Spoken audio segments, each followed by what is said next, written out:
Drage gledalke in gledalci, lepo pozdravljeni v Posavskem obzorniku. Boste tokrat izvedeli, kako napredujeta gradnji vrtcev v Dobovi in na Rtičah.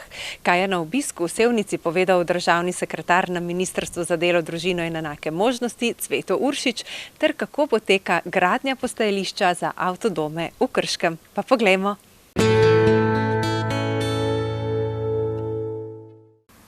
V brežiški občini v zadnjih letih veliko pozornosti posvečajo skrbi za predšolsko vzgojo. Med drugim gradijo nov 5-oddelčni vrtec, tako v Dobovi kot v Rtičah. Gradbena dela naj bi v obeh primerih zaključili še letos, selitev pa je predvidena v letu 2022. Stavba novega vrtca v Dobovi je že pod streho. Rok za dokončanje gradbenih del je 30. oktober, v nove prostore pa naj bi se preselili v prvi polovici leta 2022. Glavni razlog za gradnjo novega vrtca je bil v tem, da je bila stavba starega montažnega stara že več kot 40 let in ni več ustrezala sedanjim normativom predšolskega varstva. Pa še ena zelo pomembna stvar, število otrok, zdaj že 9 let, 10 let že se je povečalo, tako da imamo redno vsako leto po 5 oddelkov na centralni šoli v Dobovi in 2 oddelka na podružnični šoli v Kapelah.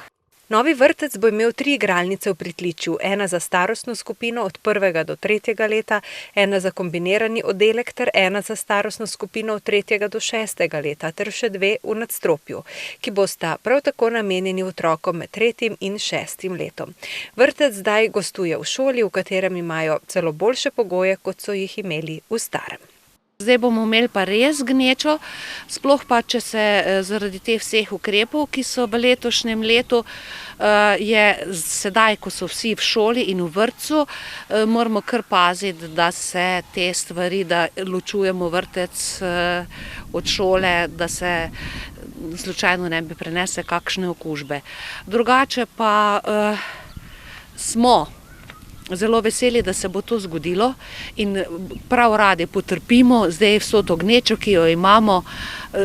Veseli smo, da se bo potem vrtec preselil in da bo šola lahko normalno zadihala. V Dobovi gre za to, da se je praktično star vrtec popolnoma porušil in se na isti lokaciji zgradil nov. Seveda, glede na normative je pa kvadratura bistveno večja, tako da bo praktično po kvadraturi skoraj 2,5-krat večji, kot je bil. Šola je že pred gradnjo novega vrtca 10 let gostila en oddelek vrtca, z novim pa se jim bo ta prostor sprostil. Vrtec v Dobovi skupaj z otroki iz podružničnega v Kapelah obiskuje 122 otrok. Se pa pripravlja še en oddelek, tako da jih bomo imeli nekaj čez 140. Za naslednje šolsko leto pa imamo že vpisanih 5 oddelkov za Dobovo in 2 oddelka za podružnično šolo Kapele. Tako da se nam stanje tule nekje obrača okrog 7 skupin. Zaenkrat, ker je že zaključen vpis v vrtec, je zaenkrat z jesenjo bomo sprejeli vse otroke, ki so se pravočasno prijavili na razpis za vrtec. Kot rečeno, pa v brežiški občini letos gradijo tudi 5-oddelčni vrtec v Rtičah, kjer so se odločili za dozidavo pri šoli. Vsi skupaj se veselimo novega vrtca.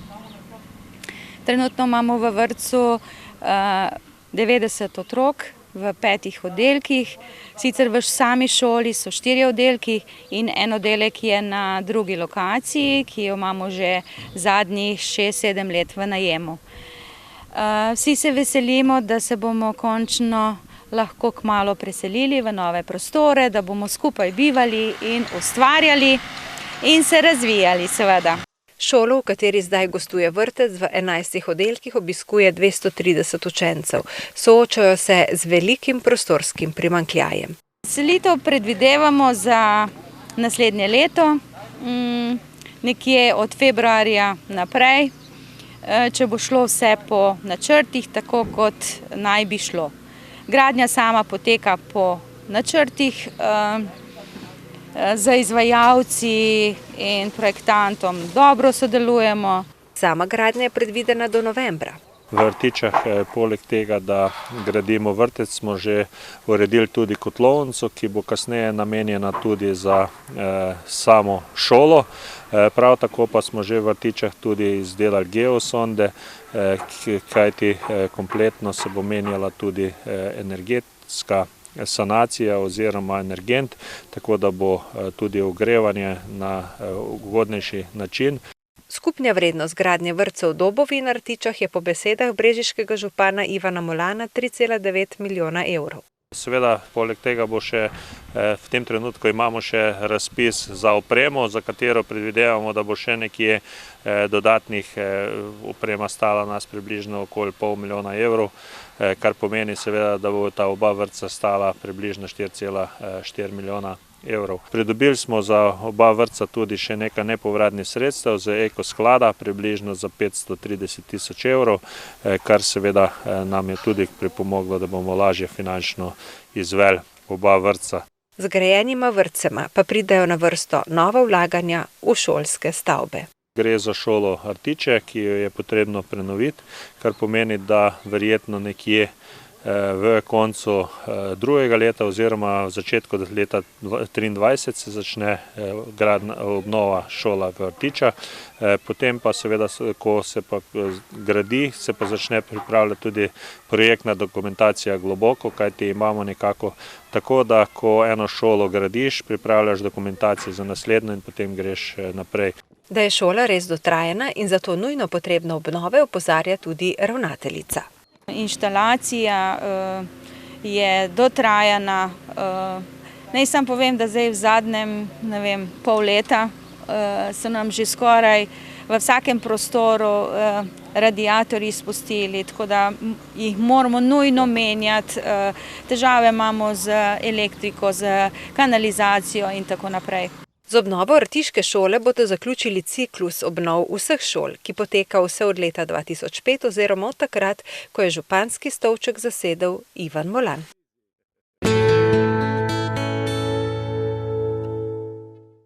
Lani so v Sevnici s ciljem izboljšanja poplavne varnosti začeli urejati strugo potoka Sevnična, ki je levi pritok Save, ki teče proti urbanemu središču mesta v Šmarju. Hudourniški značaj potoka je v preteklosti povzročal težave tamkajšnjim prebivalcem, zato so ureditvena dela zanje velikega pomena. Projekt varovanja Šmarja pred poplavami so pripravljali več let, vse od zadnjega hudournega delovanja Sevnične v avgustu 2005. Občina je v tem času pripravila projektno dokumentacijo in izvedla postopke za pridobitev potrebnih zemljišč ter gradbenega dovoljenja. Avgusta 2019 pa je z Ministrstvom za okolje in prostor podpisala sporazum o sofinanciranju ureditve Sevnične v Šmarju za prvo in drugo fazo. Lani februarja so z izvajalcem podpisali pogodbo za izvedbo prve faze ureditvenih del na strugi. Sam financer pa je Direkcija Republike Slovenije za vode, nekako državni proračun preko direkcije, in podpisan sporazum, ki je bil podpisan, opredeljuje tudi drugo fazo, ki pa je gorvodno od teh ureditev. Za to drugo fazo pa smo v pripravi projektne dokumentacije za gradbeno dovoljenje, zato da bi po tem sporazumu v naslednjem letu ali pa v naslednjih letih nadaljevali z urejanjem Sevnične, da zmanjšamo tveganje za poplavno nevarnost. Ureditev potoka med drugim obsega ureditev dna, razširitev brežin in povečanje struge. Gre za posege, ki zahtevajo tudi nekako nesonaravne ureditve, torej škarpe, betoniranje, čeprav so vsi bolj naklonjeni sonaravnim ureditvam, vendar zaradi poselitve, zaradi bližine objektov vedno to ni mogoče. Občina bo vzporedno s projektom uredila še nekatere infrastrukturne objekte, pomembne za tamkajšnje prebivalce. Torej, manjši del pločnika, obnova premostitvenih objektov, 2 objekta sta potrebna, tako brv kot tudi most na Taborniški, delne ureditve, posodobitve, nekako obnovitve, in z tem bo bistveno izboljšana poplavna varnost, pa tudi sama urejenost v mestu. Gradbena dela prve faze bodo predvidoma zaključili v oktobru, vrednost vseh del pa znaša nekaj manj kot 1,7 milijona evrov. V usklajevanju pa je še en sporazum. To pa je za Vranski potok v Lončarjevem dolu. Pri teh ureditvah je Direkcija Republike Slovenije za vode že uredila del potoka, ki teče ob cesti in ob kmetijskih površinah. Za ureditev potoka v samem Lončarjevem dolu pa je pripravljena projektna dokumentacija, ki je potrebno uskladiti, in v tistem delu v vasi sami pa želimo podpisati enak sporazum kot za Sevnično z Direkcijo za vode, da lahko najprej uredimo poplavno varnost, uredimo potok. Posledično pa bodo uredili še mostove in cesto s pločnikom ter cestno razsvetljavo.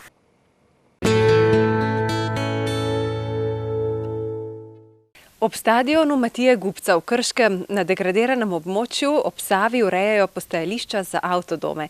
Gre za del širšega projekta Doživi energijo Save, ki je finančno podprt strani Evropskega sklada za pomorstvo in ribištvo.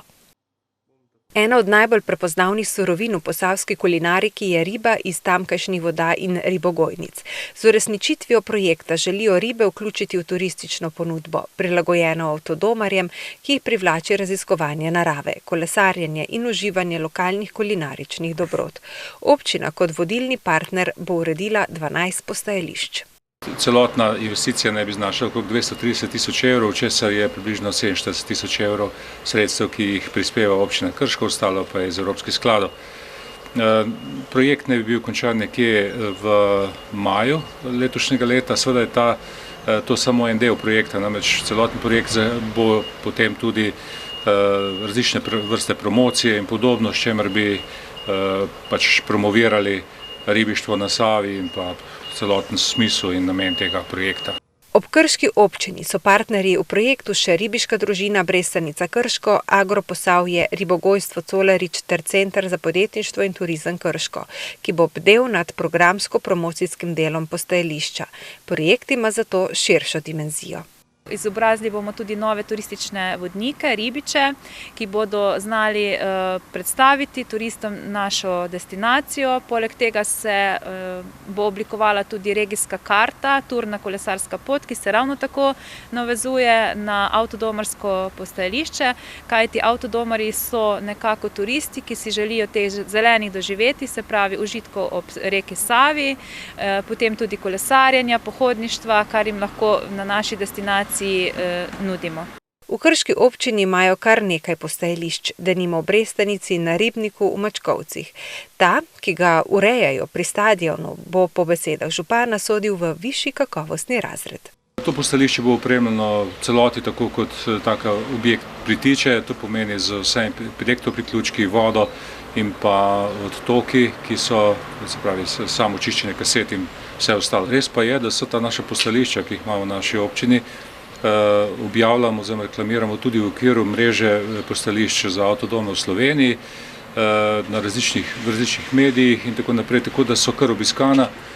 Res je tudi to, da izletniki iščejo vedno neke nove izzive, se pa tudi vračajo na mesto, torej na ta že znana mesta, kjer so doživeli nekaj lepega. Postajališče pri stadionu bo po pričakovanjih pritegnilo predvsem ki prihajajo ali pa prehajajo čez našo državo, ker bo imeli vso oskrbo in se tudi zadržali kakšen dan, dva pri nas, v naši destinaciji, kar je tudi naš cilj, že večletni, dolgoletni, se cela regija bori za te turiste, ki dejansko prehajajo našo državo in so usmerjeni potem naprej na Hrvaško, mogoče da tudi kakšnega takšnega turista dobimo v naše konce, seveda sodelujemo tudi z ostalimi občinami v tem projektu. V Krškem se v zadnjih letih svojo turistično ponudbo precej predstavljajo na mednarodnih portalih, kar se kaže v povečanem zanimanju za njihove kraje.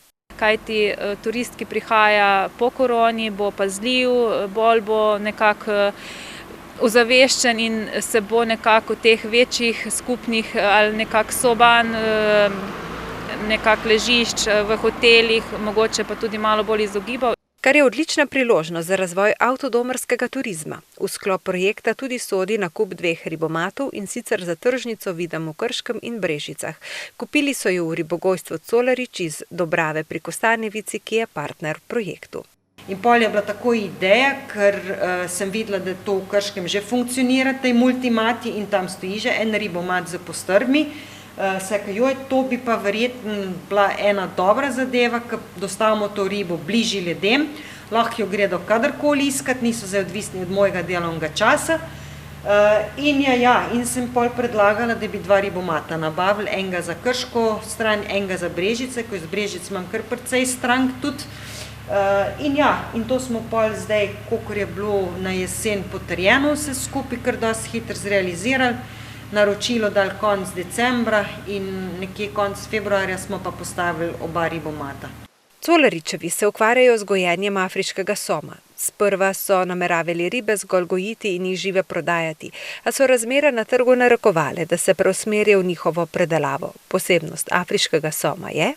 Kot tega soma mi pripravimo, očistimo ga, pripravimo tako, da pride samo kot en file, nima kože, nima kosti in je dejansko en varen kos ribjega mesa za tako manjšo populacijo ali pa recimo v domovih za ostarele starejšo populacijo, ki ne vidi več dobro ali je treba paziti tako in drugače. Tako da to so te prednosti te naše ribe in trajalo je eno dobro leto, če ne skoraj 2, da se je to res plasiralo na slovenskem trgu, ker pač ljudje tukaj te ribe ne poznajo, morbiti poznajo samo tega rečnega soma, ampak to primerjava ni. Afriški som je na voljo vse leto, gojijo pa ga v zaprtem recirkulacijskem sistemu. Hranijo ga s kakovostno hrano, ki jo nabavljajo v Avstriji, brez dodatkov oziroma zdravil, poudarja Colaričeva.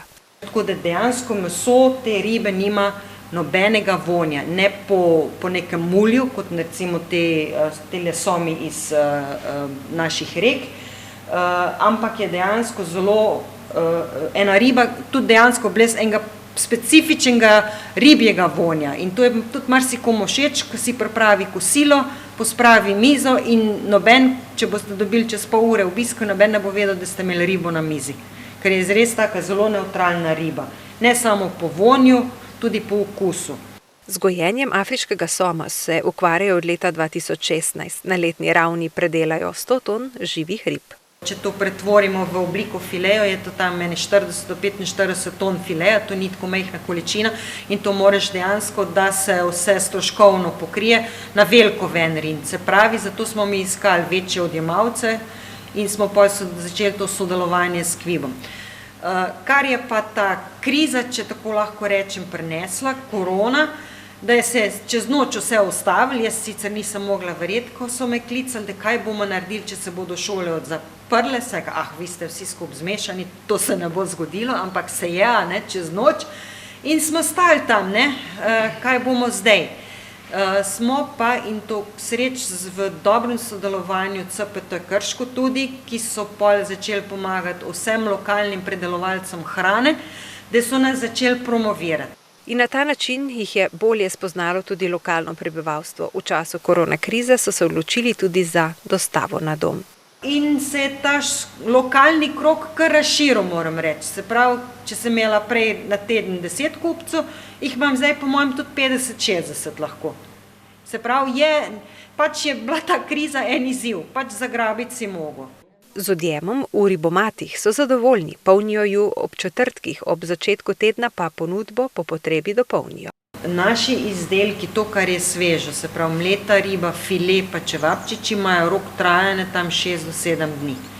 Tudi če gre čez tisti rok kakšen dan, čevapčiči sploh, ko so že začinjeni, pa jih že sol konzervira, bi človek rekel, bi tudi kakšen dan dlje zdržali. Ampak zaradi teh predpisov varne hrane je tako pravilo, da mora biti datum gor in to je to.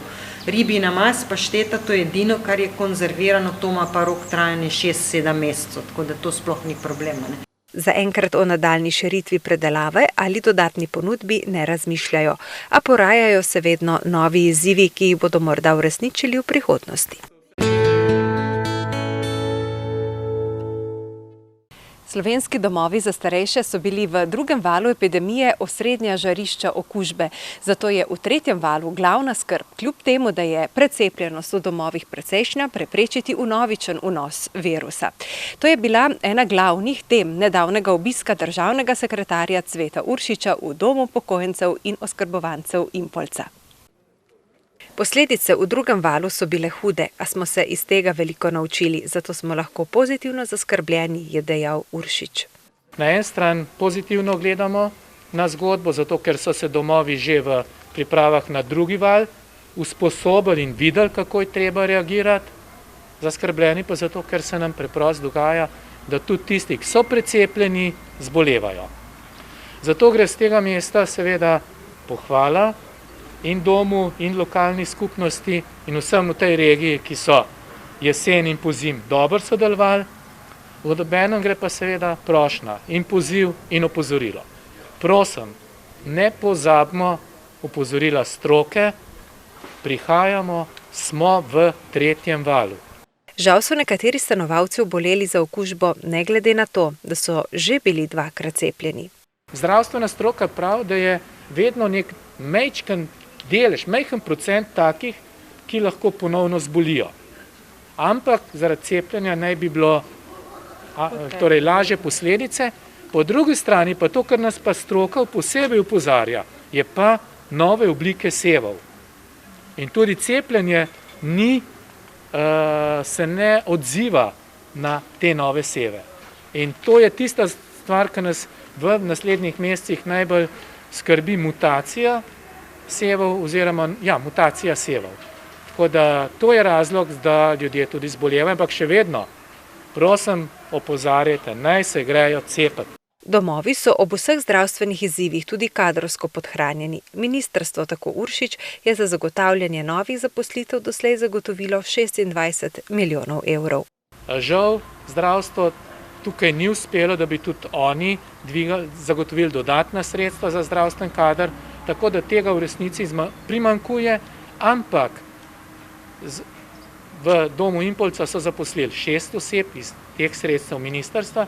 S tem so potem tudi na nek način rahlo razbremenili zdravstven kader. Ena od točk, pri kateri sta ministrstvo in skupnost socialnih zavodov nekoliko na različnih bregovih, je ureditev rdečih con. Tukaj smo tudi imeli z Ministrstvom za zdravje od začetka tudi nekoliko različne poglede. Stroka zdravstvena strokovna skupina nam je priporočala rdeče cone v domovih. In ta stavba, kot vem, je namenjena rdeči coni. Kasneje smo prišli do tega, da smo imeli tudi zunanje rdeče cone, ko dom sam ne more več. Skupnost razmišlja o tako imenovanih regijskih rdečih conah. Tukaj so argumenti pro et contra. Tu nam mora dati ključno usmeritev zdravstvena stroka. Poleg tega so se pogovarjali tudi o drugih pomembnih vprašanjih. O, bom rekla, razvojnih strategijah našega zavoda, naše države. Usmerjeni smo bili tudi v dolgotrajno oskrbo, nasploh v razvoj socialnega varstva v Sloveniji. Državnega sekretarja so seznanili še s potrebo po obnovi prostorov doma, saj v njem biva vse več stanovalcev, ki potrebujejo posebno skrb. Poleg tega pa imajo še nekaj 3 ali več posteljnih sob. Naša želja, naša vizija, naše aktivnosti grejo v smer, da so ti domovi v resnici drugi dom za stanovalce. Da so blizu tam, kjer živijo in da je način življenja v domu tak, kot si ga vsakdo od nas želi, da bi bil tam, kjer je doma. In to je bila ta druga tema, o kateri smo se pogovarjali. Dom je pripravil vlogo za evropska sredstva. Mi bomo to vlogo podrobno preučili. Seveda danes nismo mogli nič obljubiti, ker je vezana vloga tudi na smernice Evropske unije. Skupaj moramo rešiti skupno težavo, je poudaril sevniški župan Srečko Cvirk. Resorno ministrstvo, dom kot izvajalec in občina kot zainteresirana lokalna skupnost za kvaliteten razvoj te dejavnosti. Verjamem, da Trenutna aktualna vlada, ki ima velik posluh do teh vprašanj, nekako pripravi vse strateške dokumente za financiranje teh objektov. Potrebe po domski oskrbi v sevniški občini so namreč velike, zato si želijo začrtane cilje čim prej uresničiti.